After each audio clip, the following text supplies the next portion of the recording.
कि क्या बताऊं कि क्या मदीना है। जो मदरसे में पढ़ने वाले बच्चों के खाने का इंतजाम करते हैं, जो इनको खाना खिलाते हैं, असातिज़ा को खाना खिलाते हैं, कुरान वालों को खाना खिलाया करते हैं। बड़ी बात है। हम तो मदरसे में 10 रुपए चंदा नहीं देते, अल्लाह के खलील ने तो रब के लिए बेटा दे दिया, बेटा दे दिया। है कोई जो बेटा दे दे? है करम है अल्लाह का कि उसने बेटा नहीं मांगा, बेटा नहीं मांगा, उसने आपसे एक जानवर की कुर्बानी मांगी। अगर वो बेटे की कुर्बानी मांग लेता तो कुर्बानी देनी पड़ती कि नहीं? बोलो, देते कि नहीं? देनी पड़ती? जरा बोले। अगर बेटा मांग लेता तो देना पड़ता, लेकिन उसने बेटा हमसे बेटा नहीं मांगा, हमसे कहा कुर्बानी दो, हमसे जानवरों की कुर्बानी मांगी गई, लेकिन हम वो भी नहीं दे पाते। 4000 की पैंट ले आएगा, 3000 का कुर्बानी का हिस्सा नहीं करता, कहता हिसाब नहीं है। कई लोग तो कहते हैं अभी पिछले साल तो की थी, कहता आपके अब्बा की कर दूं। क्या अब्बा की कुर्बानी करेगा कि अब्बा का हिस्सा करेगा? अब्बा के नाम का हिस्सा। पूछो ना इन उलमा से कि जिस पे कुर्बानी वाजिब हो वो कुर्बानी करे। ये नहीं है वाजिब बेटे पे तो अब्बा के नाम की कर दी तो जरा बच गया। आप हालात देखें और कुर्बानी अल्लाह माफ करे। या तो लोग करते ही नहीं है, करते हैं तो इतना शोर करके करते हैं कि साहब बुला बुला के कहते हैं जानवर देखो कितने का होगा। थोड़ा सा खूबसूरत लाके कह रहा देखो कितने का होगा। 40,000 का पूरे मोहल्ले को बता रहा है कि 40,000 का लाया हूं इस बार, देखो बताओ कितने का होगा। तमाशा लगा रखा है।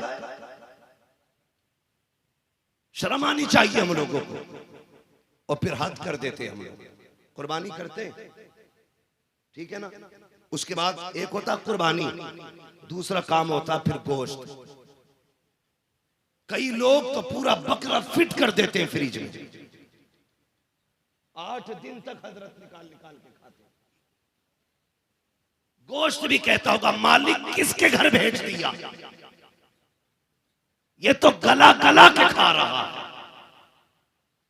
एक टांग निकालेगा, पकाएगा, मौज करके सोएगा, अगले दिन एक निकालेगा। 15 दिन बकरा चलता है। एक तो कहने लगा जब गया ना मैं, तो मुहर्रम शरीफ का खिचड़ा था, है ना, मुहर्रम शरीफ का खिचड़ा। तो मैंने कहा भाई गोश्त कम है क्या? उसने कहा कुर्बानी का था, कम ही बचा था, उसका ही बना लिया। जिलहिज्जा से मुहर्रम तक ले गया खींच के, बेगैर थी। देखो पूरा फ्रिज में रख लिया। पहली बात तो करते ही नहीं कुर्बानी। कुर्बानी किया कर, जानते हो फरमाया गया कुर्बानी के दिनों में इससे बड़ी कोई इबादत नहीं है। हर बंदा कुर्बानी करे। और मेरे हुजूर ने मदीना शरीफ में 10 साल कुर्बानी की। कितनी कितनी और जोर से कितनी? 10 साल। और जानते हो कभी एक कुर्बानी नहीं की। यहां तक लिखा है कि हर बार हुजूर 2 कुर्बानी करते थे। हज़रत अबू बकर सिद्दीक, हज़रत अली कहते हैं या रसूलल्लाह एक हिस्सा तो आपका, एक किसका करते? फरमाते थे एक हिस्सा मेरा है, एक हिस्सा मेरी उम्मत का होता है। वो सैयदुल अंबिया हो के उम्मत का हिस्सा करते। उम्मती की जिम्मेदारी नहीं बनती वो हुजूर का हिस्सा करे। भाई किया करो हिस्सा, हुजूर के नाम का हिस्सा किया करो। मेरे नबी ने खुद कहा था अली जब भी कुर्बानी करे 2 हिस्सा करना, एक अपने नाम का हिस्सा करना, एक मेरे नाम का हिस्सा करना। और पूरी जिंदगी हजरत अली ने 2 हिस्से किए। एक हिस्सा अपने नाम का करते थे, एक हिस्सा हुजूर के नाम का। आज तो एक हिस्से में मर जाते हैं। और बोटी के लिए पहले प्लान ले रहा, कह रहा पाए मेरे हैं, इसके पाए मैं लूंगा, और फला फला गोश्त मेरा है। कुर्बानी खाने के लिए नहीं होती है, कुर्बानी अल्लाह की रजा के लिए होती है। किसके लिए? जोर से किसके लिए? और जोर से किसके लिए? जब हिस्से करो देखभाल के करना, कुर्बानी आने वाली है। कोई बंदा ये कहे यार इसलिए कर रहा हूं ताकि बालक भी थोड़ी बहुत बोटी छोटी खा ले, तो हिस्से से निकाल देना। एक बंदा अगर ऐसा शामिल हो गया जिसकी नीयत कुर्बानी में गोश्त होगा, तो तुम्हारे सबकी कुर्बानी खत्म। और कई बार तो ऐसा होता है कि कुछ बदअकीदों को भी शामिल कर लेते हैं लोग। अगर कोई वहाबड़ा किसी की कुर्बानी में शामिल हो गया तो सबकी कुर्बानी क्या हिस्सा पहले कर रखा के साजे में, कुर्बानी खत्म हो जाएगी। गोश्त खाने वाला बदअकीदा कोई कुर्बानी में शामिल नहीं होना चाहिए।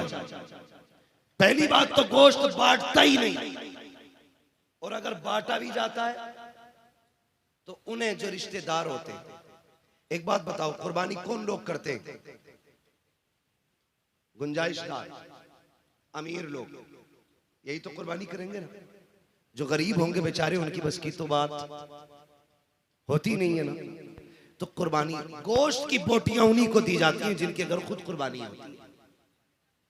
कुछ जगहों पर रिवाज होता है, ले बेटे ये प्लेट ले, तबाक ले, इसमें से 6 बोटी खाला को दे के आना है, 5 बोटी नानी को दे के आना है, 13 बोटी फला को दे के आना है। इतने सा गोश्त तकसीम किया जा रहा है, वो भी उन लोगों के घर पे जिनके घर पे कुर्बानी का गोश्त पहले से मौजूद है। और यार ये कुर्बानी का गोश्त अगर तू तकसीम कर रहा था, सुन तो सही, उनके घर क्यों भेजा जिनके घर कई किलो रखा हुआ है? उनको भी तो देख लेता। ऐसे भी गरीब होंगे जिनके घरों में 8-8 दिन से गोश्त नहीं आता है। ऐसे भी गरीब होंगे जिनके घर में महीने गोश्त नहीं बनता है। ऐसे भी तो गरीब रहते हैं जिनके बच्चे बकरीद का इंतजार करते हैं। कितने ऐसे भी गरीब होते हैं जिनके घर पे ईद बकरीद के दिन भी बजाय गोश्त के दाल बना करती है, और तुम्हारे घर की बोटियां अमीरों के दरवाजे से वापस लौटाई जाती हैं। कई घरों में ये कह के गोश्त वापस कर दिया जाता है, हमारे घर में पहले से मौजूद है। हमें शर्म आनी चाहिए। पहली बात तो गोश्त भेजते नहीं है, अगर भेजते हैं तो उन लोगों के घर में जिनके घर में पहले से रखा हो।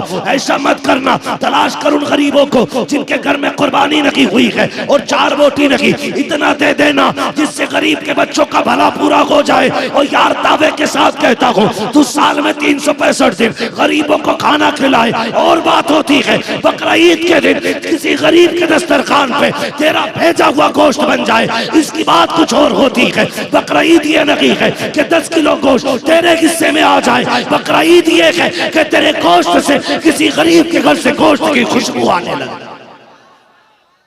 करेंगे इंशाल्लाह ऐसा। गोश्त गरीबों में बांटेंगे, फ्रीजों में रखेंगे। हालांकि जायज है, नाजायज नहीं है, जायज है। मगर मेरा कहने का मतलब क्या है, सुनिए। पूछो डॉक्टरों से, कहते हैं गोश्त जितना ज्यादा बासी होता उतनी ज्यादा बीमारियां पैदा होती। दही जितना बासी होगा उतना ज्यादा फायदेमंद होता है। समझ रहे हैं आप?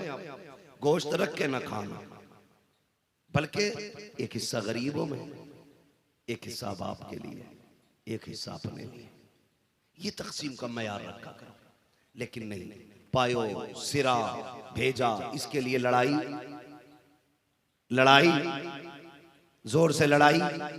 मैं नहीं जानता ये बस्ती कैसी है, मैं इन लोगों को जानता हूं जिन लोगों ने मुझे बुलाया।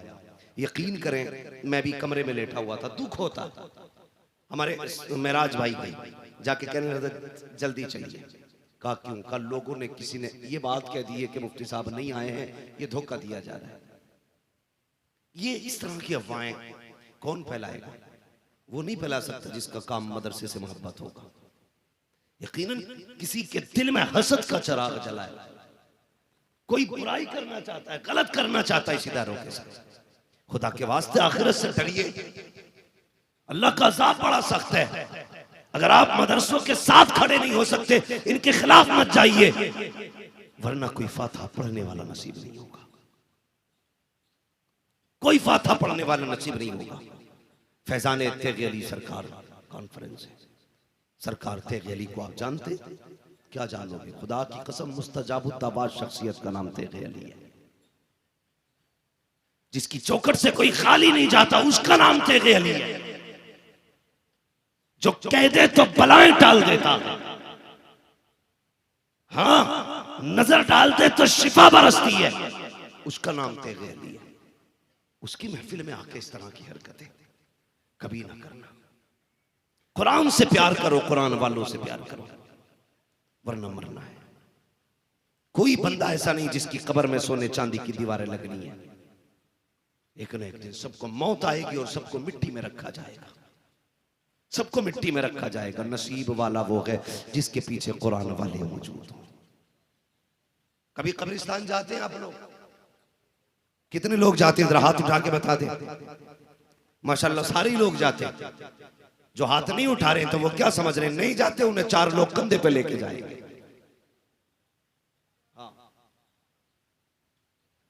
सारे ही जाते हैं ना कब्रिस्तान। तो नई कब्रें भी होती हैं कुछ, और पुरानी कब्रें भी होती हैं कुछ। दोनों तरह की कब्रें होती हैं ना। नई कब्रों पे तो फूल भी मिलेंगे, पुरानी कब्रों का कफन तक दिखाई देता है, कभी हड्डियां दिखाई देती हैं। तुम्हें क्या लगता है उनके पीछे कोई वारिस नहीं था?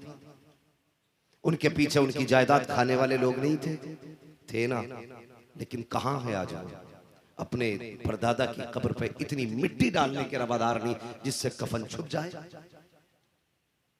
फूल तो बड़ी बात है, उनके चमकने वाली हड्डियों तक को मिट्टी से छुपाने वाले नहीं है। तुम्हें क्या लगता है अगर पिछला दौर ऐसा गुजरा है, आने वाला दौर कैसा होगा? जरूरी है कि तेरे बेटे तेरी छोड़ी हुई दौलत में तेरे लिए इसाले सवाब के लिए महफिलें कायम करेंगे? कोई गारंटी नहीं है। कम से कम अपने जीते जीतना काम कर जाओ कि तुम्हारे मरने के बाद तुम्हारी कब्र पे कोई आए ना आए, खुदा की रहमतें आती रहे, खुदा की रहमतें आती रहेगी। ये कब आएंगी तो सुन प्यारे, कभी उठ अपने घर से खाली वक्त निकाल, आ इदारों का जायजा ले। कभी देखिए कुरान वाले किधर सोते हैं, कुरान वाले कहाँ बैठ के पढ़ते हैं। ये जहाँ बैठते वहाँ पंखा चलता है कि नहीं? ये जिस जगह रहते हैं वहाँ फ्रिज का इंतजाम है कि नहीं? वहाँ फिल्टर पानी है कि नहीं? तुम अपने बच्चों के लिए 8000 की RO मशीन लगाते हो कि डॉक्टर ने कहा है फिल्टर पानी पीना है। अपने बच्चों के लिए, 3 बच्चों के लिए आपने 8000 की मशीन लगाई। क्या कुरान वालों का हक नहीं बनता है ये फिल्टर पानी पी सके? तुम्हारे बेटे 10,000 के फ्रिज से पानी पी सकते हैं, तो क्या कुरान वालों का हक नहीं बनता है कि ये भी 10,000 के फ्रिज से पानी पी सके? नहीं प्यारे, हम सिर्फ अपने बच्चों को देखते हैं। याद रखना, उनकी फिक्र हमने की है जो एक बार भी शायद कब्र पे ना आए, लेकिन उनको भूल गए। जिनका ना आना, कमरे में बैठ करके कुरान पढ़ना भी हमें अजाब से बचा सकता है। अगर चाहते हो कि किसी के आए बगैर, किसी की दुआ के बगैर, किसी की फाता के बगैर तेरी कब्र में रहमतें नाजिल हो, तो आ कभी इदारे में आ, इनके लिए पंखा लगवा दे, इनके लिए फ्रिज का इंतजाम करा दे, इनके लिए फिल्टर मशीन लगवा दे, इनके लिए पंखे कूलर का इंतजाम कर दे। जब ठंडी हवाएं इन कुरान वालों को लगेंगी तो कोई दुआ करे ना करे, खुदा की कसम अल्लाह जन्नत से ठंडी कब्र, ठंडी हवाएं तेरे बाप की कब्र की तरफ चला देगा, तेरी कब्र की तरफ भी चला देगा। हाँ, मुबारकबाद है वो अफराद जिन्होंने अब तक मदरसे का ताउन किया और इस इदारे के साथ शाना बशाना खड़े रहे। इस इदारे से प्यार करना और इदारे में रहने वाले लोगों से प्यार करना, कुरान पढ़ने वालों से प्यार करना, कोशिश करना अपने बच्चों को कुरान पढ़ा सको। हर बंदा अपने बच्चों को कुरान पढ़ाए। मैं इन हुफ़ाज़ किराम से भी एक गुजारिश करूंगा, जो उलमा है, दरसगाही लोग हैं, हमारे तलबा हैं, उनसे आखिर में एक बात कह जाऊँ, खुदा के वास्ते तुम्हारी कोई ड्यूटी नहीं है, तुम्हारी बस इतनी ड्यूटी है कि तुम्हारा अगर कोई कब्र के अंदर चला जाए ना, उसे दफन करके जल्दी ना आना, बल्कि बैठ के 2-4 पारे पढ़ के उसे सुना देना, ताकि वो कब्र में तन्हाई महसूस न करे, अकेलापन महसूस न करे। तो बाप की कब्र पे बैठा हो, भाई की कब्र पे बैठा हो और कुरान पढ़ता हो, अंदर से आवाज आती हो, काश क्या ही हमने अच्छा नसीबा पाया है, अपने पीछे कुरान वाला छोड़ आए हैं, अपने पीछे कुरान वाला छोड़ आए हैं। बस इतनी तुम्हारी जिम्मेदारी है, अपनों को कुरान पढ़ के सुनाना, अपनों को कुरान की तिलावत करके दिखाना। जब वो कब्र में चले जाए तुमसे कुछ और नहीं मांगेंगे, सिर्फ कुरान की तिलावत, सिर्फ इसाले सवाब। और ये महफिलें तुमसे अच्छी कौन करेगा? तुमसे बेहतर कौन करेगा। इसलिए आपसे गुजारिश है, आप मरने के बाद अपनों को भूलना मत। जब भी कुरान पढ़ा करो हाथ उठा के दुआ कर दिया करना, अल्लाह इस कुरान का सवाब मेरे बाप को अता कर दे, मेरी माँ को अता कर दे, मेरी उस बहन को इसका सवाब अता कर जिसने 3-3 बजे उठ के मेरा खाना तैयार किया था। उस बहन को इसका सवाब दे मालिक जिसने दोपहरी में उठ के मेरे लिए खाना बनाया था। ए अल्लाह उस बहन को इसका सवाब दे जो मेरे कपड़े तैयार करती थी, ड्रेस तैयार करती थी, उनके लिए भी दुआएं करनी है। और तलबा से गुजारिश है, जब तक जिंदा रहना है अपने असातिज़ा का अदब करना है।